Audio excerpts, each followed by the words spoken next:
ধরো তুমি আমি আমরা কন্টেম্পোরারি, কিন্তু লেখক হিসেবে তুমি অনেক নামী এবং হয়তো আমার চেয়ে 2 বছর আগে থেকেই লিখছো। তোমার গল্প পড়েছি সেই সেই 2097-98 সেই সময় থেকে আমি তোমার গল্প পড়ছি, এবং যতদূর মনে পড়ে বর্তমান অফিসে তোমার সঙ্গে আমার আলাপ হয়েছিল সেই সময়। গল্প এখন তো প্রচুর লেখা, এটা কিন্তু অনস্বীকার্য। এখনকার যারা লিখতে এসছে তাদের কাছে অনেকগুলো দরজা খুলে গেছে তো গল্প লেখা। আমাদের সময় কবিদের যে যতটা ওপেনিং ছিল, গল্প লেখকদের ততটা ছিল না। আমাকে তুমি প্রথমে বলো, আমরা চিরকাল ছোট থেকে শুনে এসেছি সুনীল শক্তির ওই আড্ডা আর ওই খালাসি টোলা শুনে শুনে, গদ্য লিখতে হলে মদ্য খেতে হয়, মদ্য পান করতে হয়। গদ্য লিখতে হলে কি করতে হয়? বলছি আমার পাশে কিন্তু সুন্দর রয়েছে, হ্যাঁ, আর আমার মুখও কিন্তু খুব পরিষ্কার। সুন্দর যদি বাঁকা কথা বলে আমি কিন্তু সোজা কথা বলবো না, হ্যাঁ, সেক্ষেত্রে সুন্দরকেই সামলানোর দায়িত্ব আপনাদের। কিন্তু আমি তার আগে একটা অন্য কথা বলি, সিরিয়াস কথা, যেটা হচ্ছে তৃষ্ণা আজকে পুরস্কার পেয়েছে। তৃষ্ণা বলছিল মেয়েদের, মানে আমি একদম অন্যদিকে গিয়ে কথাটা বলছি। কিছুদিন আগে, ওই 5-7 বছর 8 বছর আগে আমি অনেককেই কথাটা বলেছি যে নববর্ষের দিনকে আমি এবং স্বপ্নময়টা দুজনে মিলে একসঙ্গে করুণা থেকে বেরিয়ে পত্রভারতীর দিকে যাচ্ছি। সেই সময় এই সময়ে মানে খুব বিখ্যাত একজন কবি এসে আমাদের সামনে দাঁড়ালেন। দাঁড়িয়ে বললেন, তো জয়ন্তদা কোথায় যাচ্ছ? আমরা বললাম পত্রভারতীতে যাবো। তখন বললো, জয়ন্তদা তো আমার লেখা ছাপবে না, জয়ন্তদা শুধু মেয়েদের লেখা ছাপে। হ্যাঁ, কথাটা শুনে আমার সেদিনকে অদ্ভুতভাবে মানে প্রচণ্ড অপমানিত এবং খারাপ লেগেছিল। আমি আর সপ্তমদা আমি হঠাৎ উত্তর দিতে পারি না, আমার একটু অসুবিধা হয়। কী বলতে প্রথম খিস্তি এসে যায়, খিস্তিটা দিতে পারি না বলে তখন চুপ করে যাই। চুপ করে চলে গেলাম, ঘুরে টুরে গেছি। গিয়ে আমি আমার যারা কর্মী তাদেরকে বললাম যে আমি 2000 যখন থেকে আমি পেয়েছি, সম্পাদকের দায়িত্ব পেয়েছি, একটা লিস্ট করতো কার কার গল্প ছাপা হয়েছে। আমি তো বলতে পারছি না কত ছেলেদের গল্প ছাপা হয়েছে, কত মেয়েদের গল্প ছাপা হয়েছে। এবং প্রথম আমি সেই বিখ্যাত কবির কাছ থেকে শুনেছিলাম যে মানে লেখক আবার মেয়ে হয়, আবার লেখক আবার ছেলে হয়। এটা তার আগে না কোনোদিন, সত্যি কথা বলছি, চেয়ারে বসে এটা বুঝতে পারি না। কেন লেখা একটা, আপনারা যারা সম্পাদনা করেছেন বা সামান্য দিনও করেছেন তারা জানেন না, অফিসের পলিসি থাকে, অফিসের কাঁচের একটা ঘর থাকে, সেখানে সম্পাদককে না রীতিমতো গালাগালি দেয় সব সম্পাদককে।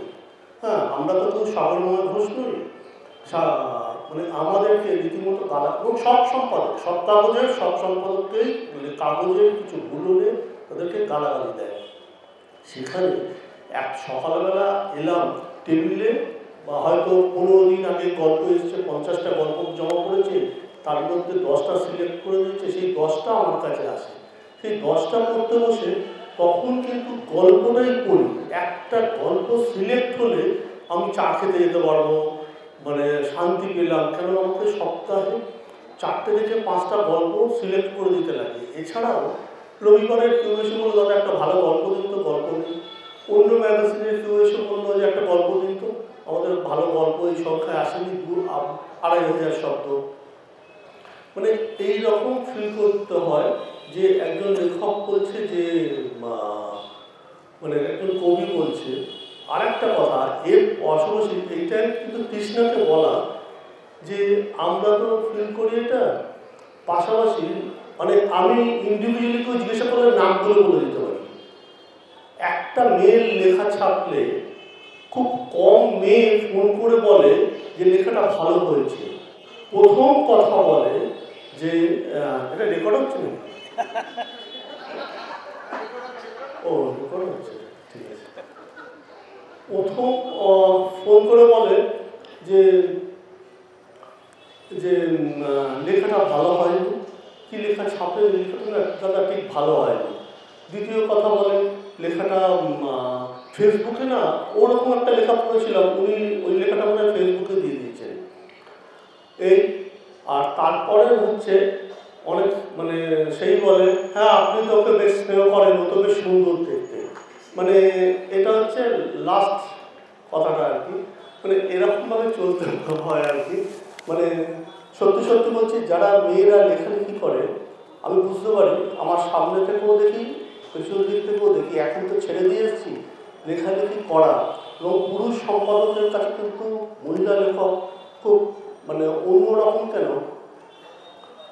একটা মেয়ের লেখা, আমি একজনের লেখা একটা কলম করলাম, কলমটা ছাপবো বলে তার লেখাটা ভালো লাগা থেকে তাকে ফোন করলাম, তাকে বললাম আপনি লিখবেন এইরকম লেখা, তার লেখার ডিকশনটা চেঞ্জ করলাম, চেঞ্জ করে যখন লেখাটা বেরোনো শুরু হলো, অদ্ভুতভাবে সারা অফিস থেকে শুরু করে আমার বন্ধু বান্ধবের কাছ থেকে এত কথা শুনতে শুরু করলাম।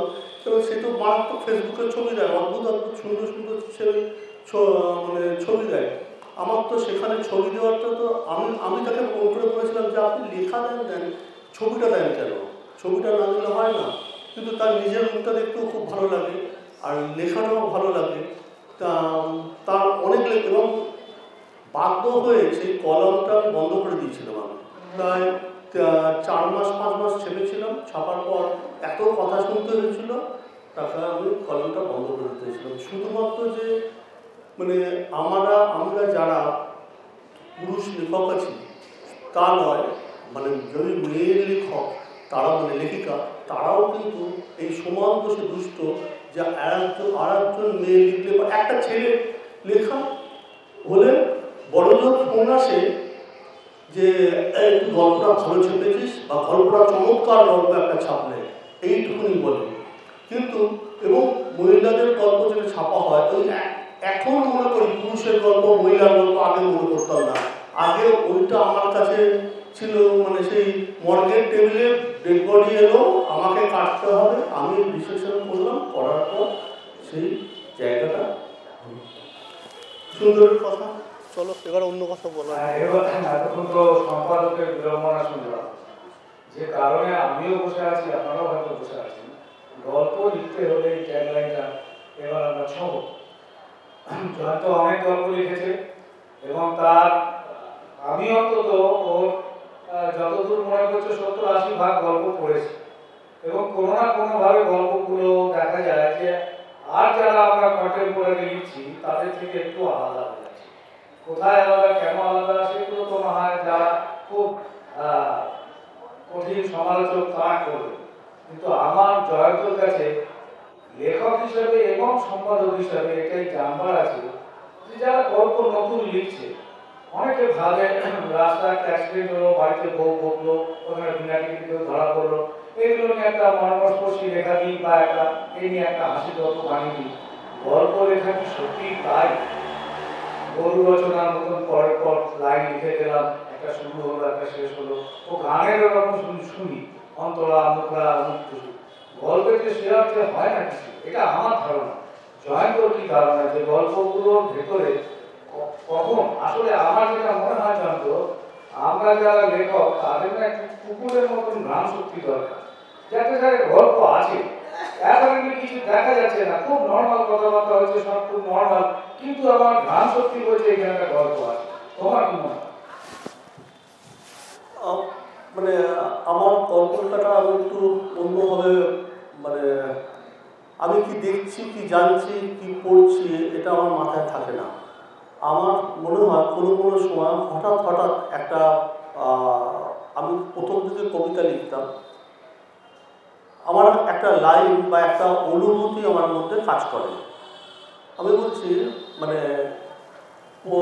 প্রথম দিকে যখন পেন্ডুলাম লিখেছিলাম, আমি তখন কবিতা লিখতাম। আমি অফিসের ছাদে দাঁড়িয়ে থাকতাম, একদিকে শুনতাম হর হর মহাদেব আর একদিকে শুনতাম আল্লাহু আকবার। এইরকম শুনতে শুনতে মানে গল্প লেখার মধ্যে আমি ঢুকি, আর মানে ওইটাই মনে হয়েছিল। তারপর দেখেছিলাম একজনের বাড়িতে গিয়েছিলাম, সে অনেক আগে, অনেক দিন আগে সে আমাদের একটা ঘড়ি দেখিয়েছিল, যে এই ঘড়িটা তার বাবা দাঙ্গার সময় নিয়ে এসেছিল। আমার যখন গল্প লিখতে বসি তখন কিন্তু আমার কিন্তু লিখেছিলাম হর হর মহাদেব আর আল্লাহ আকবার এর গল্প, কিন্তু বাদবাকি জিনিসগুলো জুটে যায়। এরকমই বারবার মনে হয় যে আমি কোনো সময় খুব ভেবে ফ্রেম করে, অনেকে যেমন এটা আলাদা আলাদা করে রান্না করে, যারা যে যেমনভাবে রান্না করতে পারে।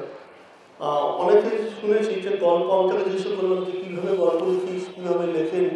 তো অনেককে দেখেছি যে ভাবতে শুরু করে, প্রথম থেকে শেষ লাইন পর্যন্ত ভাবতে শুরু করে। আমি এরকম ভাবতে পারি না। এই যে সুন্দর যে কথাটা প্রথমে শুরু করলো, গল্পের শেষটা অন্যরকম হয়ে যায়। কেন হয়ে যায়? এই কেন হয়ে যাওয়ার জন্য সবসময় আমি নিজে মনে করি একজন মাস্টার লাগে। সমস্ত কিছুর পেছনে একজন মাস্টার থাকে, যে মাস্টারটা তোমাকে কোনো না কোনো সময় তার কথা, তার বিষয়, তার ভাবনা তোমার মধ্যে কেটে যায়। আমার সেই মাস্টারমশাইটার নাম হচ্ছে দেবেশ রায়। আমি বলতে আমার দ্বিধা নেই, আমার ঠিক পড়াশোনার যে মেধা বা আমার যে ক্ষমতা, তাতে আমি দেবেশ রায়কে অনেক বেশি কানেক্ট করতে পারতাম না। আমি তিস্তাপাড়ের বৃত্তান্ত প্রথম দিকে 100 পাতা পড়েছি, তারপর আবার 100-150 পাতা পড়েছি, প্রত্যেকবারই ছেড়ে দিয়েছি। লবণ গান্ধার পড়েছি, অন্য বই পড়েছি, তিস্তাপাড়ের বৃত্তান্ত পড়তে পারতাম না। আমি তিস্তাপাড়ের বৃত্তান্ত পড়েছি এই লকডাউনের সময়। তখন কী হয়েছে যে আমি পড়বো বলে আমি পড়তে শুরু করেছি। আমার গলার যে আওয়াজ, আমার মাথার ভেতর চলার যে কথা, তার মধ্যে দেবেশ রায়ের জায়গাটা আমি মানতে পারতাম না। ওর গদ্য ভাষ্যের মধ্যে দিয়ে যে আমি খুব চারদিকে চিৎকার হলে আমি করতে পারি, সহ্য করতে পারি না। কোথাও ওই যে থাকে না, গলায় দড়ি দিয়েছে। আমাদের বাড়ির পরের বাড়িটা একসঙ্গে 4 জন। একটি শ্বশুরমশাই, তিনি প্রায় 5 জনকে মারলেন, মেরে নিজে সুইসাইড করলেন। টোটাল 6 জন একটা বাড়ির মধ্যে মারা গেছে। সারা পাড়ার লোক বেরিয়ে এসছে দেখার জন্য। আমাদের বাড়ির ঠিক পরের বাড়িটা। আর আমি কি করলাম, সঙ্গে সঙ্গে শুনে পাড়া ছেড়ে পালিয়ে চলে গেলাম। আমি নিতে পারি না ওই রকম জিনিস। তো নিতে যখন পারি না, আমি লেখার ক্ষেত্রেও তাই, ওটাও নিতে পারি না। সেই সময় তখন আমি পেন্ডুলাম লিখেছি। পেন্ডুলাম নিয়ে দেবেশ রায় আমাকে একদিন ডেকে পাঠিয়েছেন যে আপনি একটা গল্প লিখেছেন, গল্পটা আমাকে পড়াবেন। অমর মিত্র এসে আমাকে খবর দিলেন। তখন অমরদার সঙ্গে আমার খুব সামান্য কয়েকদিনের আলাপ হয়েছে, 2-4টে হয়তো আলাপ হয়েছে। তা দেবেশ রায়ের কাছে লেখাটা নিয়ে গেলাম। দেবেশ রায় আমার সামনে এরকম চেয়ারে বসে রয়েছে, উনি বসে গল্পটা বললেন। পড়ার পর জিজ্ঞাসা বললেন যে আপনার কাছে আর কোনো গল্প আছে? তখন তো অনেক লিখছি। আমি বললাম হ্যাঁ। আর আমি কোনোদিনই ব্যাগ ট্যাগ নিই না, সবসময় প্যান্টের পকেটে থাকতো, হাতে থাকতো, হাতেই রাখতাম। আমি বললাম হ্যাঁ। ওনাকে একটা গল্প দিলাম, সুরঙ্গ বলে। উনি সামনেই বসে পড়লেন, পড়ে উঠে গেলেন। উঠে গিয়ে বললেন যে স্বপ্নাদেবকে যে এবারে কার গল্প যাচ্ছে, একজনের নাম বললেন। বললেন গল্পটা ফেলে দাও, গল্পটা ভাঙো। তখন তো ব্রোমাইডের কাজ হতো, সাদা পাতার ওপর ব্রোমাইডের স্টিকগুলো লাগানো হতো, ওইটাকে সরিয়ে দেওয়া বলে ভাঙো। পরবর্তী সময় জেনেছিলাম আমি যে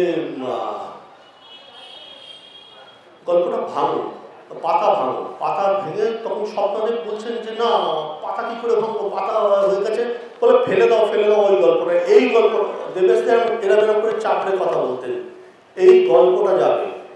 তখন সেই গল্পটা ছাপা হলো। ছাপা হওয়ার পর দেবেশ রায় আমাকে একটা কথা বলেছিলেন, সব লেখক যেখানে থামে আপনি সেখানে থামেননি, তাই জন্যই আমি গল্পটা ওদের সঙ্গে ঝগড়া করে দিলাম। আমি তখন থেকে বুঝতে পেরেছিলাম যে যেখানে সবাই থামতে পারে সেখানে আমি থামবো না, যেখানে গড়িয়ে যেতে পারে আমি সেই গড়ানো জায়গাটা নেব না। কিন্তু এতে একটা আচ্ছা আমি বলেই যাবো, এতে একটা সমস্যা আছে। এতে সমস্যাটা কোথায়? এতে সমস্যা, আমি যেটা ভাবছি, আমি সামনে সম্পাদক দেখছি না, আমি সামনে পাঠক দেখছি না, আমি নিজের মতো করে ভাবছি। আমি তো গল্পটা লেখার সময় অনেক কিছু জেনে গেছি, আমার তো সব কিছু দেখতে পাচ্ছি, মেয়েটার আঙুল দেখতে পাচ্ছি, তার চুল দেখতে পাচ্ছি, ছেলেটার পা যুক্ত ভঙ্গি দেখতে পাচ্ছি, সব তো দেখতে পাচ্ছি। তাহলে আমি তো দেখতে পেয়ে যাচ্ছি, আমি তো পাঠককে দেখতে পাচ্ছি না। এইখানে কিন্তু আমার অক্ষমতা রয়েছে। আমি অনেক সময় শেষের দিকে গিয়ে আমি কিন্তু আমার পাঠক যারা পরে আমার অনেকে জিজ্ঞাসা করেছে শেষটা কি করলি বলতো, শেষটা কি হলো বলতো, আমি বুঝতে পেরেছি কিন্তু অনেকেই বুঝতে পারিনি। কারণ আমি ওখান থেকে সরে আর একটা ঘরে ঢুকে গেছি, আর একটা ভাবে জাম্প করেছি। দেবেশদা আমাকে ওই সময়টা ওই কথাটা বলার পর আমার মনে হয়েছিল যে আমি সবাই যেখানে থামে গল্পে, সেই গল্পটা সবাই মানে আমি থামবো না, আমার থামার জায়গা নয়। কিছুদিন আগে এটা লেখক আর আরেকজনের কথা বলি, সম্পাদক হিসেবে আমি এই একই জায়গায় একটি মেয়ে আমাদের কাগজে একটা গল্প পাঠানো, দুর্দান্ত গল্পটা। গল্পটা কি না, একটি বাড়িতে স্বামী স্ত্রী দুজনে মর্নিং ওয়াকে যায়। আমার যেটুকু মনে আছে তাদের জুতোটা একটুখানি হয়েছে, ছেলের জুতোটা পাঠাবে বেরোবে। ছেলেটা হঠাৎ যুদ্ধে গিয়েছিল, সেটা কাশ্মীরের ফ্রন্টে ছিল, ছেলেটি মারা যায় এবং ভদ্রমহিলা সেই জুতোটা পাওয়া যায় না, জুতোটা পরে না, সেই জুতোটা নিয়েই সে ছেঁড়া জুতোটা নিয়েই মর্নিং ওয়াকে যায় আসে, আর মর্নিং ওয়াক করে না, বেরোয় না। সেখানে একটি মেয়ে ভাড়া এলো। মেয়ে ভাড়া আসার পর সে তাকে একটা মেয়েটি গেল এবং মেয়েটি কোনোভাবে জানতে পারলো যে তার ছেলে বলেছিল এইরকম একটা স্নিকার নিয়ে আসবো, যে স্নিকারটা পরে পড়তে মর্নিং ওয়াকে হাঁটতে ভালো লাগবে। মেয়েটি হঠাৎ কোনো ওই ভদ্রমহিলা মেয়েটা চলে গেল, আর আসবে না। কিছুদিন পর মেয়েটা এলো এবং ওই রকম একটা স্টিকার দিল এবং ভদ্রমহিলার পায়ে খুব আরাম হচ্ছিল, হেঁটে বেড়াচ্ছে, হেঁটে যাচ্ছে। এটা একটা গল্প। মেয়েটি কি করলো, যে লেখিকা সে কি করলো, গল্পের জায়গায় সে কোনো একটা জায়গায় মানে শেষের দিকে সে বলে দিল এই মেয়েটি হচ্ছে ওই ছেলেটির প্রেমিকা, সে এসছে মা বাবাকে মানে জুতোটা কিনে দিতে। আমার এটা এত অপছন্দ হয়েছিল, আমি কিন্তু গল্পটা ছেড়ে দিয়েছিলাম।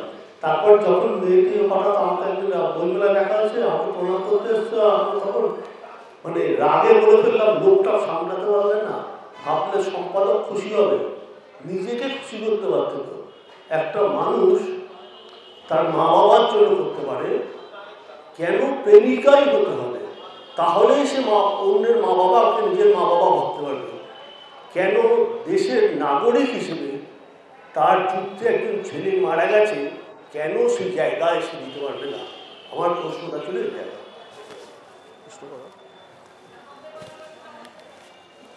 এবারে আমি আরেকটু সরে আসি। সম্পাদকের কথা শুনলাম, লেখকের কথাও শুনলাম। এবার সম্পাদক এবং লেখকের একটা মিশ্রিত রূপকে দেখতে চাইছি। আচ্ছা জয়ন্ত, আমরা ধরো 20 বছর, 25 বছর, 30 বছর হয়ে গেল লিখছি, এবং তুমি প্রায় 20-25 বছর ধরে নানা ধরনের নানা লেখা নির্বাচন করে চলেছ। কবিতার ক্ষেত্রে যেমন শুনি, গল্পের ক্ষেত্রেও শুনি 6 দশক, 7 দশক, 8 দশক। তুমি কি এরকম দশকের পরিবর্তনগুলো চিহ্নিত করতে পেরেছ? এখনকার যে আমাদের যে সময় শুরু ছিল বা এখন যা লেখা পাঠাচ্ছে, এই যে পরিবর্তনটা কি দেখা যাচ্ছে নাকি বোঝা যাচ্ছে না? এই পরিবর্তনটা যথেষ্টই দেখা যাচ্ছে। আমরা যারা পড়ি এখন, মানে দেখতে গিয়ে দেখি না, সব গল্পকেই একটা রহস্য গল্পের দিকে, রহস্যর দিকে চলে গেছে। জীবনের যে সারমর্ম বলেছিলেন যে জীবনের রস, এই রস যেন কমে যাচ্ছে। এখন সব গল্পই মানে একটা ফ্রেম টাইপ করে তার মানে আখ মারার মতো করে রস বের করছে। জীবনের গল্প মানে সেই গল্প মানে সম্পাদক খুশি হয়, পাঠক খুশি হয় ভেবে সেই ধরনের গল্পই বেশি লেখা হচ্ছে, যেটা একদমই ভালো হচ্ছে কিনা আমি জানি না। মানে আমি নিজে ছাপতে চাইতাম না, আমি চেয়ারে বসে ছাপতে চাইতাম না, খুব কম ছাপতাম। মানে খুন থাকবে না, বড় বড় বিশ্ব সাহিত্যের বড় বড় লেখাগুলোর মধ্যে খুন রয়েছে, রহস্য থাকবে না, রহস্য থাকবে, ক্রাইম থাকবে না, থাকবে। কিন্তু শুধু খুন, শুধু রহস্য, শুধু ক্রাইম। দেখুন আমিও লিখেছি, আমি লিখেছি কেন, ওই যে বললাম আমিও লোভে পড়েছি। আমাকেও প্রকাশক বলেছে যে একটা রহস্যের লেখা লিখলে এক্ষুনি ছাপা হবে, এক্ষুনি বই হবে, বা আমিও কিন্তু সেই ফাঁদে পড়ে আমিও কিন্তু বেশ কিছু রহস্যের লেখা লিখেছি। কিন্তু আমি সেই রহস্যের লেখার সঙ্গে আমি ওই যে সিপিএমের দুলাল ব্যানার্জি ছিল, তার মৃত্যুর গল্প লিখেছি। তিনি কিন্তু মরেননি, সে কিন্তু বেঁচে আছেন, আমি তাকে মেরেছি, আমি তাকে কল্পনা করেছি যে এইরকম একটা বদমাইশ লোক যদি মরে যায় আমার কতটা ভালো লাগবে। আমি কল্পনা করে ওই লোক একজনের কাছ তাকে একবার দেখেছিলাম আর তার কিছু কথা শুনেছিলাম, বাদ বাকিগুলো আমার জায়গা থেকে আমি মৃত্যুর সাপ লিখেছিলাম যে একজন মস্তান মরে গেছে কাদার মধ্যে পড়ে, সে কি কাদাতে পড়ে পড়লো নাকি তাকে কেউ মেরে ফেলে দিল। আমি একটা রহস্য লিখলাম। মানে এখন যারা লেখা হচ্ছে সবাই মানে প্রথমেই ভেবে নিচ্ছে যে আমি পাঠকের সঙ্গে কানেক্ট করব। আমাদের সময় মানে আমরা যখন লিখতাম তখন কিন্তু এরকম ছিল না। আমার মনে আছে অমিতাভ সরস্বতী একটা দেশে আমি বলে গল্প লিখত, শিল্প সাহিত্য সংখ্যায় বেরিয়েছিল গল্পটা, খুব ভালো গল্প। আমি অমিতাভকে বললাম, দেখা বলে বললাম, দেখ আমি একটা আমরা বলে গল্প লিখব। আমি কিন্তু একটা 5-7 মাসের মধ্যে আমি একটা আমরা বলে গল্প লিখলাম। হ্যাঁ, মানে এইরকম ছিল। মানে একজন কেউ ভালো লিখলে, সুকান্ত একটা ভালো গল্প লিখছে, সুকান্ত মনে হয় ছোটবাবু লিখলো, আমি একটা গল্প লিখলাম, রিং বলে একটা গল্প লিখলাম। মানে এইরকম আমরা গল্পের সঙ্গে ও একটা ভালো গল্প, সপ্তময়দার একটা গল্প পড়েছি, পড়ে সারাদিন বুধ হয়ে গেছে। যেমন সেই ভীমসেন যোশী শুনে এসে আমার 2-3 দিন মানে একটা বিভ্রমের মধ্যে পড়ে থাকতাম। ঠিক সপ্তময়দার একটা গল্প এইরকম, মূলত ভালো গল্প লিখবো, কি লিখবো, লিখতে বসে যেতাম। তখন যে লাইনটা, যে মুহূর্ত থেকে একটা লাইন, একটা যে কোনো একটা লাইন, যে কোনো একটা লাইন আমি সেখান থেকে শুরু করতাম, সেখান থেকে আস্তে আস্তে করতাম। এই যে একটা গল্প লিখেছিলাম কিছুদিন আগে,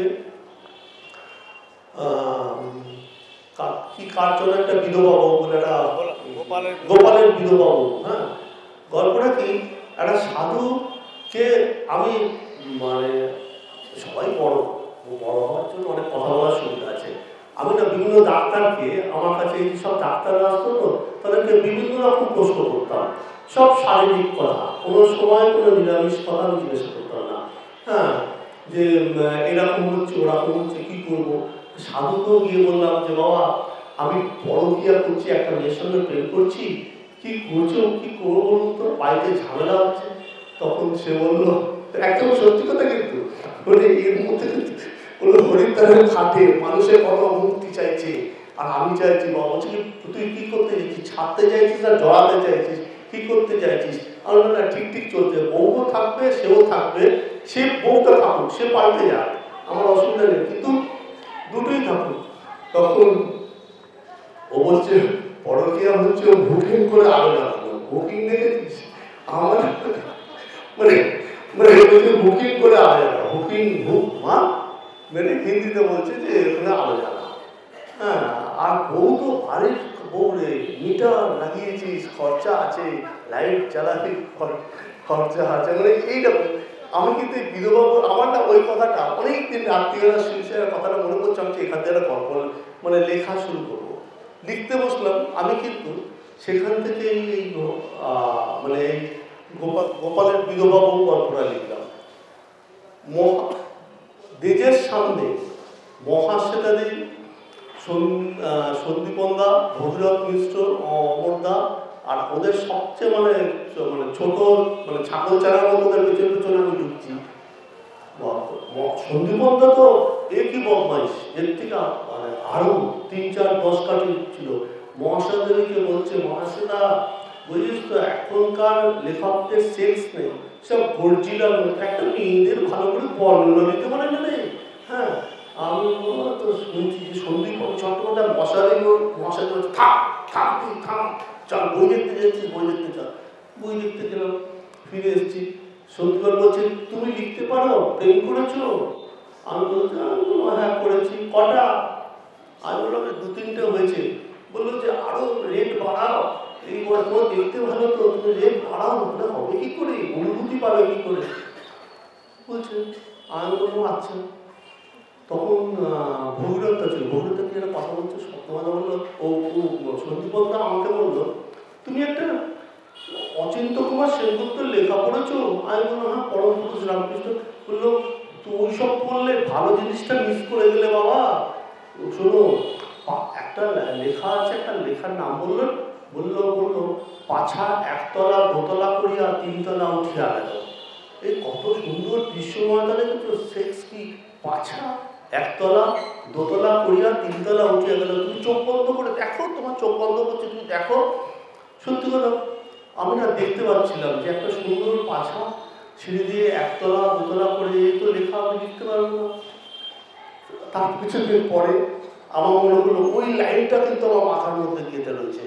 আমি তখন সপ্তময়দার কাছ থেকে, সন্দীপদার সঙ্গে সপ্তময়দার গ্লাসের খুব ভাব ছিল, সপ্তময়দার কাছ থেকে ফোন করে সন্দীপন চট্টোপাধ্যায়ের নাম্বার দিলাম, নিয়ে বললাম সন্দীপনদা ওই যে কথাটা বলেছিলেন পাছা একতলা দোতলা করিয়া তিনতলা উঠিয়া গেল, ওটা অচিন্ত কুমার সেনগুপ্তের কোন লেখায় রয়েছে? আমি তো অনেকগুলো বই খুঁজেছি, পাচ্ছি না। তো বললাম আমি ওটা বানিয়ে বলতে হয়, হ্যাঁ এসব বানিয়ে বলা, তুমি যেন আমার নামে কোট করো না। আমি বললাম না, আমি করবো না। কিন্তু আমি সেটা নিয়ে কিন্তু গল্প লিখেছিলাম, কেন আমার মনে হয়েছিল যে সন্দীপনদা যেটা বললো সেটা একটা বীজ, যা একটা শ্বশুরমশাই তিনি বসে রয়েছেন, তার অপদার্থ ছেলেটি যে বিভিন্ন সময় বিভিন্ন মেয়ে নিয়ে আসে, বা তার বউটাও সুন্দরী, হ্যাঁ সে শ্বশুরমশাই অনেকদিন আগে স্ত্রী, মানে সেটি বসে বসে শুধু মানে বৌমাকে দেখেন, মানে আমি সেই বৃদ্ধ শ্বশুরমশাই হয়ে বৌমাকে দেখলাম। আসলে লেখক খুব পাপ, কিন্তু পাপ করে, প্রতি মুহূর্তে ভাবি সে খুন করছে, সে রেপ করছে, হ্যাঁ সে একই সঙ্গে কিন্তু সে দুটো তিনটে কাজ করছে। এবং এই ভাবটা থেকে আবার তুমি বলো, সব কিছু করেছে, সবচেয়ে বেশি প্রবলেম হয় কামকারি ধরে করবে, দেখে তো তো আমরা আবার একটু হালকা জায়গা থেকে চলে গেলে, হালকা না খুব হালকা ছলে খুব দামি কথাই বলবে, তবু আমি আরেকটু সিরিয়াস, আমাকে এরা সিরিয়াস কাজে দিয়ে দিচ্ছে মহা মুশকিল। আমি আবার বলছি যে গল্পের যে ধারাগুলো তুমি দেখে এসছো আরেকটু ডেফিনিট করে যদি বলো না, যেমন তুমি তো দেখেছো, ধরো আমরাও তোমার কাছে সমবয়সী হয়ে তোমার কাছে লেখা পাঠিয়েছি, আবার এখনকার এই প্রিয়াজলির মতন বাচ্চা মেয়েরাও তোমার কাছে লেখা পাঠাচ্ছে, একটা ডিফারেন্স তো হয়ে যায়। আমাদের চরিত্র চিত্তন কেমন ছিল এদের, তুমি তো লটে দেখেছো, অ্যাজ এ হোল দেখেছো। তুমি যদি বলো, যেমন আমি একটা গৌদা ওখানে বসে আছে, আমি বলছি গৌদার পুরনো লেখা আমি পড়েছি, ইদানিংকাল অন্তত গত 7-8 বছরের লেখায় দেখি একটা অদ্ভুত জিনিস, গৌদা প্রতি প্যারাগ্রাফে মুহূর্ত তৈরি করে, পরের প্যারাগ্রাফে সে মুহূর্ত সলভ করে, এবং গৌদা খুব দক্ষভাবে এটা করে। প্রত্যেকটা গল্প স্টোরি লাইন চলে আসে, গল্প তৈরি হয়ে যায়। মুশকিল হচ্ছে গৌদাকে দেখে দেখে অনেক অদক্ষ ভাবও সেটা চেষ্টা করছে এবং সেটা হচ্ছে। এরকম কি তোমার নজরে পড়েছে? দেখো আমি না ঠিক এইভাবে বলতে পারবো না, জানি না।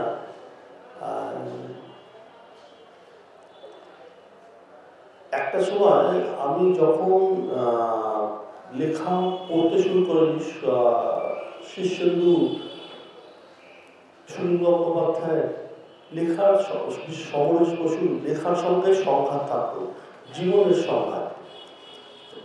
তারপরে যখন অন্যরকম লেখা পড়তে শুরু করি, বিশেষত সপ্তময় চক্রবর্তী, অমর মিত্র, ভগীরথ মিশ্র, কিন্নর রায়, এদের যখন লেখা পড়ি, এদেরকে দেখছিলাম এরা গ্রাম বাংলার জায়গায় চলে গেছে, এবং মানে আমাদের ভূগোলটা এখনো কিন্তু আমি প্রফুল্ল রায়ের ওই লেখাগুলো পড়িনি, হ্যাঁ পূর্ব পার্বতী বা প্রফুল্ল রায়ের যে 19টা 7টা উপন্যাস 19টা গল্প আছে সেগুলো কিন্তু আমি পড়িনি।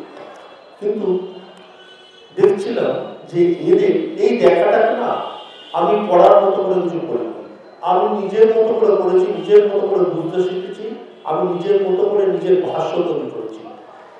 যে লিখবে তাকে কিন্তু না কোনো অন্য মাস্টারটা নিজেকে ঠিক করতে হবে। আমি বারবার বলি যে আমি কপিলকণ্ঠ ঠিক কোনটা আমার গলা আসবে, আমি কপিলকণ্ঠের মতো গান গাইবো না, আমি ফ্যাঁসে গলায় মানুষকে ডাকবো, খসখসে গল্প লিখেছি। সবসময় আমি যাদের সঙ্গে মিশতাম তারাই আমার গল্প ঠিক করে দিয়েছে, আমার জীবন দর্শন আমার লেখা ঠিক করে দেয়। এইবার এখন যারা লিখছে তারা কিন্তু এই জীবন দর্শনের জায়গা থেকে কিছু লিখছে না, দর্শনের ভেতর দর্শন একটাই, কি করে লেখাটা ছাপা হবে, আর কি করে লেখাটা সম্পাদককে পছন্দ করা হবে, আর কি করে প্রকাশক পাবো। এটা যদি দর্শন হয়, এটা কিন্তু লেখা নয়। লেখাটা হচ্ছে নিজের ভালো লাগা, নিজের মানে নিজের সেটারে টান করা। সেই জায়গা থেকে দেখেছি যে সপ্তময় চক্রবর্তী, অমর মিত্র, নলিনী বেরা, তারা প্রতি মুহূর্তে যেন গল্প লেখাকে তারা প্রতি মানে কীভাবে ভূগোলটা বাড়িয়েছে, কীভাবে ভূগোলটা বাড়িয়ে দিচ্ছে। ঠিক তার আগে সুনীল গাঙ্গুলি একরকম গল্প লিখছেন, আমি কিন্তু আগে পাঠক ছিলাম, পড়তাম, পড়া সেই পড়াটা ছিল এন্টারটেনমেন্ট যেরকমভাবে নেয় মানুষের। তখনকার দিনে আমি খুব সিনেমা দেখতাম, প্রায় সেই সময় কালীঘাটের বড় হচ্ছে তো চারদিকে সিনেমা করা ছিল, কাহিনী দেখতে যেতাম। আমি বুঝতে পারতাম পরে বুঝেছি আমি কাহিনী দেখি। আমি এখনও প্রায় রোজ একটা সিনেমা দেখি, রোজ। যখন অফিস করতাম তখন শুক্র শনিবার আমি সিনেমা দেখবই, শুক্র শনি রবিবারের দুপুর। হ্যাঁ, সিনেমার সঙ্গিনীরা সব একই থাকে। এই যখন এরকম হয় একটা সময় না কাহিনী, এইখানেও একবার দেবেশদা আমাকে একবার একটা SMS করেছিল, আমার ফোনটা করার পর তাহলে SMS-টা আমার কাছে ছিল, খুব ভালো কথা বলেছিলেন। কাহিনীর মোহে পড়বেন না, আমাকে আপনি বলতেন কাহিনীর মোহে পড়বেন না, কাহিনীর মোহে পড়লে অনেক লেখায় শুধু কাহিনীতেই থেকে যায় আর উত্তরণ হয় না। এবার আমাদের কিন্তু মোহে পড়তে হয়। আমি জানি আমার সময় আমার সমসাময়িক একজন গল্প লেখক, তিনিও খুব বড় কাগজে লিখতেন, বড় কাগজেই সারা জীবন করে লিখতেন। তিনি আমাকে খালি এসে মানে বলতো, তুই কেন এই গল্প লিখবি, হ্যাঁ তোর কিন্তু এই গল্প লিখিস না, দেশে গল্প বলে তুই এই গল্পটা কেন লিখবি। আমিও কিন্তু ভেবে নিতাম যে এই গল্পটা আমার দেশে ছাপা হবে, এই গল্পটা আমার সাপ্তাহিক বর্তমানে জমা দেবো, ওখানে ছাপা হবে, এই গল্পটা আমি 12 মাসে জমা দেবো। আমিও কিন্তু ভাবতাম। একটা সময়ের পর যখন দেখেছি যে হাতে আর কিছু থাকছে না, তখন সব গল্পই এখানের গল্প ওখানে দিচ্ছি, ওখানের গল্প সেখানে দিচ্ছি। তা ভেবে ওইভাবে মানে যে লিখতে এসছে তার তো লেখাটা কাজ, সে কিন্তু কোনো দশক দেখে না, তার আগের লেখা দেখে না। এখন তো যত বয়স হচ্ছে আমার মনে হচ্ছে যে শুধু শ্যামল গঙ্গোপাধ্যায়ের গল্পই যেন আমার মনে হচ্ছে যে আমার সমস্ত বিশ্বব্রহ্মাণ্ড ঘুরিয়ে দিচ্ছে একটা শ্যামল গঙ্গোপাধ্যায়ের গল্প। আমি ওনার দুটো খণ্ড রিভিউ করতে গিয়ে আবার যখন পড়লাম তখন বুঝতে পারলাম যে কী সব লিখে গেছেন, কী গল্প লিখেছেন, তার মানে সেই গল্পের মানে পায়ের জায়গায় আমরা পৌঁছাতে পারছি না। এমন সমস্ত হাইটের গল্প, এমন সব বোধ রয়েছে গল্পের মধ্যে, এমন দেখা রয়েছে, কি তীব্র জীবনের দেখা, কি মায়া। এই মায়া, এই তীব্রতা যদি না থাকে, নিজের গল্প পড়ার সময় যদি নিজের মানে কোনো জায়গায় আমার নিজের মনে হয় যে যদি নিজের কথা জড়িয়ে না যায়, নিজের কষ্ট না হয়, নিজের না মজা পায়, তাহলে লিখে কী লাভ হয়? ক টাকা করে দেয়? 5000 শব্দের গল্প লিখে অনেক সময় 1500 টাকাও দিয়ে দেয়। হ্যাঁ, মানে লিখে তো টাকা পাওয়া যায় না, বই করে কিছু টাকা পাওয়া যায়। তাহলে আমি কার জন্য এত পরিশ্রম করি?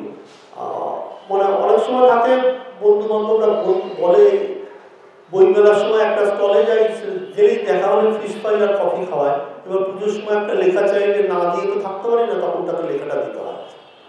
মানে এবার সেখানে যখন আমি একটা গল্প দিলাম, গল্পটা একটা মার্কেজের একটা গল্প, মার্কেজের একটা রিভিউ থেকে গল্পটা পেয়েছিলাম আমি, যে গরুর কানে পোকা হওয়া।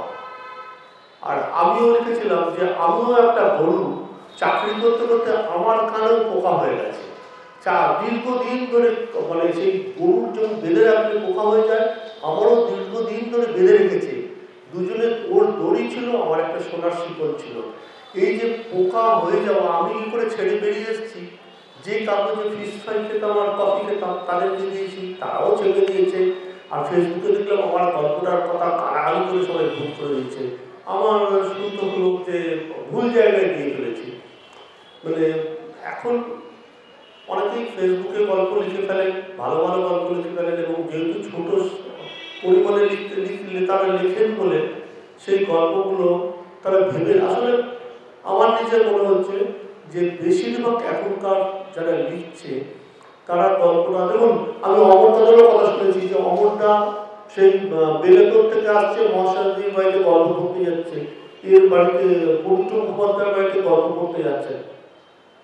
এবং অমরদাকেও দেখেছি এখন একটা গল্প লিখতে, ভালো গল্প লিখে ফেলেছে, সকাল 8:30টার সময় ফোন করছি, উচ্চশিত গল্প লিখেছি, গল্পটা তোমাদের পাঠাবো, গল্পটা পড়ো। এই যে উচ্ছ্বাস, স্বপ্নমাদা বলছে গল্পটা দিয়েছে, দিয়ে 3বার ফোন করছে, হ্যাঁ গল্পটা মনে হয় ঠিক হলো না, না বা এই কি আছে। আমি বলছি সমরেশ মজুমদারকে পুজোর সংখ্যায় লেখা নিয়েছি। হ্যাঁ, পুজোর সংখ্যায় লেখা নিয়েছি। সমরেশদা বাড়িতে থাকতেন, মিথ্যে কথা বলতেন যে আমি বাড়িতে নেই। গেলাম গেটের সামনে, ওর যে ভদ্রমহিলা উনি আমার হাতে খামটা দিলেন। আমি বললাম সমরেশদা আছেন? উনি বললেন না, উনি সকালে বেরিয়ে গেছেন। সমরেশদা কিন্তু জানলা দিয়ে দেখছে আমাকে এমনি করে, কিন্তু হ্যাঁ জানে যে এলে পরে ফালতু কিছু কথা বলবে, সময় নষ্ট করবে। তা আমিও জানতাম যে সময় নষ্ট করার কোনো দরকার নেই, মানে আমারও তো সময় দেওয়া হচ্ছে, আমারও তো রয়েছে। আমি অফিসের গাড়ি ঘুরিয়ে নিয়ে যাচ্ছি। সমরেশদা কিন্তু জানেন যে আমি গল্পটা পেয়েছি, মানে আমি কিন্তু ওই গাড়িতে বসেই পড়তে শুরু করে দিয়েছি। আমি গল্পটা পড়তে শুরু করে যে অফিসের সামনে চলে গেছি, সমরেশদা আমাকে বলছেন যে গল্পটা পড়েছিল। আমি হ্যাঁ দাদা দেখছি, কেমন কি হয়েছে? আচ্ছা না ঠিকই আছে। ঠিকই আছে মানে ঠিক আছে, ঠিক আছে মানে কি ঠিক আছে, তুই করা। আমি অফিসের সামনে চলে এসেছি, গল্পটা ভালো হয়েছে কিনা বলো না। না না ঠিক আছে, ঠিক আছে ঠিক আছে হয়ে যাবে। বল গাড়ি ঘোরাও গল্পটা ফেরত দিয়ে দাও। মানে এইটা উনি এমন চিৎকার করছেন, মানে বলতে ভালো লাগে। শেষ দিকে মানে তখন তুমি সমস্ত প্রায় লেখা শেষের দিকে, কলম প্রায় নাবিকার সময় তিনি চিৎকার করছেন আমার গল্পটা ফেরত দিয়ে যাও। সেই গল্পটাতে গাড়ি নিয়ে আমি যাচ্ছি। সবাইকে যদি মানে যা টাকা দেওয়া হয় তার 3 গুণ বেশি সমরেশদাকে টাকা দেওয়া হবে। এবং সমরেশদার গল্পটা যদি আমি পুজোর সংখ্যায় না দিতে পারি, আমি কিন্তু অফিসে গালাগালি খাবো। কিন্তু আমি সমরেশদার গল্পটা ফেরত দিয়ে যাচ্ছি। আমি বোঝানোর চেষ্টা করছি, আপনি বুঝছেন না। ওই আমি আমতা করেছি। সেই গল্প ফেরত দিলেন, ফেরত দিয়ে প্রায় 15 দিন পর বেগুনা ভেসে যায় বলে গল্পটা লিখে পাঠালেন। এটা লেখকের খিদে যে আমি গল্পটা লিখেছি, ও গল্পটা করে প্রাথমিকভাবে উত্তর দিতে পারছে না, গল্পটা ভালো হয়েছে না খারাপ হয়েছে। দেবেশ রায়, আমি বলছি এদের কথা কেন বলছি, এদের কথাগুলো ভাববে না আমার নিজের মানে নিজেকে শুদ্ধ করার জায়গায় থাকে। দেবেশদা একটা গল্প দিয়েছে, আয়নার সামনে একটা মেয়ে নিজেকে দেখছে, তার বয়স হয়ে গেছে, তার সমস্ত কিছু চলে যাচ্ছে, জীবন শেষ হয়ে যাচ্ছে, এইরকম একটা জায়গায় দেখছি, নিজেকে ফিরে ফিরে দেখছে। আমি সেই গল্পটা নিয়ে এসেছি, গল্পটা আমার ভালো লাগেনি। কোথাও মনে হচ্ছে যে গল্পটার মধ্যে কোনো ফাঁক থেকে গেছে। আবার নিজেও ভাবছি হয়তো দেবেশদার লেখার সঙ্গে আমার অতটা আমার নিজের ভালো লাগা থাকে না বলে হয়তো আমার ভালো লাগছে না, অন্য অনেকের হয়তো ভালো লাগবে।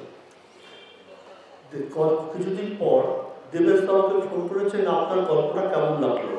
হ্যাঁ, আমি বলেছিলাম ঠিক আছে। উনি তখন দিল্লি না বোম্বেতে চলে গেছিলেন। উনি চাপ দিয়ে সেই গল্পটা ঠিক আছে বলে কোনো শব্দ হয় না, গল্পটা নিয়ে আপনি আসুন আমার বাড়িতে গল্পটা জমা দিন। সেই গল্প নিয়ে তাকে দিল্লিতে পাঠানো হয়। সেই 7 পাতার গল্প কিন্তু 23 পাতার গল্পে দাঁড়ায়। মানে লেখকের ভেতরে না যদি এই জায়গাটা না থাকে, সে কোন লেখা, আর এখন লেখা দিয়ে লেখাটা ছাপা হয়, লেখা যদি এটা না থাকে কি করে গল্প লিখতে হলে কি করতে হয়, আগে নিজেকেই জাল দিতে হয়। নিজেকে যদি দুধ ভাবেন তাহলে ভালো করে জাল দিন, আর যদি নিজেকে কাঠ ভাবেন তাহলে ভালো করে পোড়ান। না হলে পরে গল্প আর অনেক কিছু হতে পারে, কিন্তু গল্প লেখার জায়গা মনে হয় না। আমার একটা কথা মনে পড়ে যাচ্ছে, অনেক কাল আগে 20-25-30 বছর আগে বিমল কর গেছিলেন আসানসোলে নিখিল ভারত কর্মসাহিত্য সম্মেলনে। তখন আমার অনেক কম বয়স এবং আমরা যারা লিটিল ম্যাথ করতাম বিমল করের সঙ্গে দেখা করলাম এবং এই প্রশ্নটাই করেছিলাম যেটা আজকে ট্যাগলাইন, গল্প লিখতে হলে কি করতে হয় বিমল? একটু বোকার মতন প্রশ্ন। বিমলদা অনেকক্ষণ আমার মুখের দিকে তাকিয়ে বললো, এক লাইনে জবাব দিয়েছিল, গল্প লিখতে হলে ভালো গল্প করতে হয়। ঠিক আছে, আজকের অনুষ্ঠান এখানে শেষ করছি। শেষ করার আগে আমি একটা জয়তোর বিড়ম্বনার কথা বলি। জয়তোর বিড়ম্বনা না, এটা আমাদের শ্রোতাদের বা দর্শকদের বিড়ম্বনা। জয়ন্ত খুব ভালো করে জানে যে এটার সঙ্গে আজকের ট্যাগলাইনের কোনো যোগাযোগ নেই। জয়ন্ত খুব ভালো করে জানে প্লট কি করে করতে হয়, হ্যাঁ একটা মাস্টারপিস। কিন্তু জয়ন্ত যেটা জানে না, আমার খুব সুন্দরী এক লেখিকা আমাকে পার্সোনালি বলেছিল, আরে জয়ন্তদা তো দেখতে এত সুন্দর, লেখেন এত সুন্দর, তাহলে কিভাবে প্ল্যাক করবো? ও এত হচ্ছে বাইরে কিছু করতে পারে না। এবার তুমি সামলা।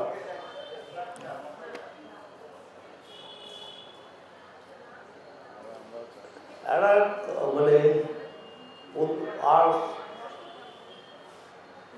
যখন না মানে প্রশংসা হয়, লেখক জীবনের সবচেয়ে মানে সুনীল গাঙ্গুলিকে অমিতাভ সংস্কৃতি প্রশ্ন করেছিল যে আমরা তো সুদর্শন সাহার বাড়িতে যে কি করে বুঝছি ভালো লিখবো, বলে যখন দেখবে বন্ধু বান্ধবরা তোমাকে ছেড়ে যাচ্ছে, বন্ধু বান্ধবরা করছে, মানে এটা মনে হয় বারবার ভালো লেখা হচ্ছে বন্ধু বান্ধবদের ছেড়ে যাওয়া।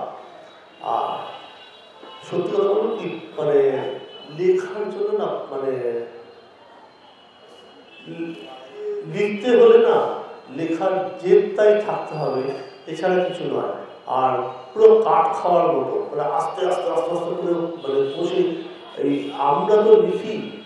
আমি এই সিনিয়র লেখকদের কথা বলি, এই যে অমর মিত্র প্রত্যেকদিন নিয়ম করে লেখেন। মহাশ্বেতা দেবী বাড়িতে গেছি, বলছে তুমি 15 মিনিট বসো, আমার লেখা শেষ হয়নি। সুনীল গঙ্গোপাধ্যায় বসিয়ে রেখে ঘর থেকে উঠে এসছেন, আমাকে বললো বসো, তুমি লুচি দিচ্ছে লুচি খাও, বলে ঘরে চলে গেলেন। তা 8 ঘন্টা পর বলে আমার লেখাটা শেষ করে এলাম। হ্যাঁ, মানে এই কদিন আগে একটা ভালো বিয়ে বাড়িতে ওই দেশের ওদের বিয়ে বাড়িতে শিষ্যগুলো আসতে পারেননি, তার কারণ উনি আজকে লিখছেন লেখাটা একটা যে যতখানি লেখার কথা লেখাটা শেষ হয়নি, তাই জন্য কিন্তু উনি এলেন না। মানে এরকম হয়, আমি কিন্তু দেখেছি যারা লেখে না তাদের ভেতর থেকে সত্যি সত্যি মেয়েদের এই কথাগুলো বলা মানে অযৌক্তিক তাদের হয় না, তাদের সংসার থাকে, অনেক কিছু দায় থাকে। কিন্তু আমি ব্যক্তিগতভাবে আমি জীবনে অনেকটাই লেখার জন্য মিথ্যে কথার উপর চলেছি। যেমন আমি যতটা না মদ খেয়েছি সারা জীবন কিন্তু আমি মদ খাওয়ার কথাটা বেশি বেশি বলে এসেছি।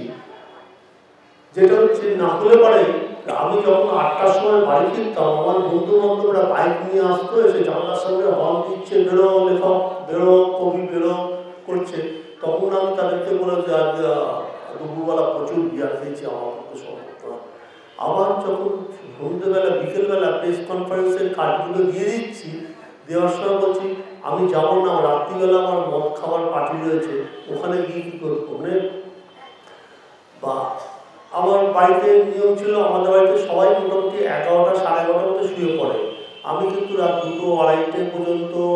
মানে একটা পুলিশ একটা চোরকে মারতে মারতে বলেছিল, মানে এটাই মনে হয় আমার জীবনের মোড়, যে বাড়িতে মাগুর মাছের ঝোল ভাত খাবি আবার মস্তানিও করবি, তা হবে না। আমিও সেটা বলি যে তুমি গুছিয়ে মানে সংসার করবে, বউয়ের পাশে শুয়ে থাকবে সারা রাত ধরে, তুমি লেখক হবে, কিচ্ছু তুমি হবে না। ঠিক আছে, আজকের আলোচনা আজকে এখানে আমরা শেষ করছি, কারণ এই যা সাবজেক্ট এ তো অনন্ত, হয়তো কথা শেষ হলে আর কথা শুরু হলে আর শেষ হবে না। আজকের অনুষ্ঠান এখানে শেষ করছি। আজকে কিন্নর দলের 10ম বর্ষের বার্ষিক অধিবেশন আমরা এখানেই শেষ করছি। সকলে এতক্ষণ ধরে ধৈর্য ধরে বসে পুরো অনুষ্ঠানের সাক্ষী থাকলেন। ভালো কিছু অনুষ্ঠান আমরা দেখলাম, শুনলাম, সকলে মিলে আনন্দ করলাম। এটা একটা বড় প্রাপ্তি। আগামী বছরের জন্য তাকিয়ে রইলাম। সকলকে অনেক ধন্যবাদ, ভালোবাসা।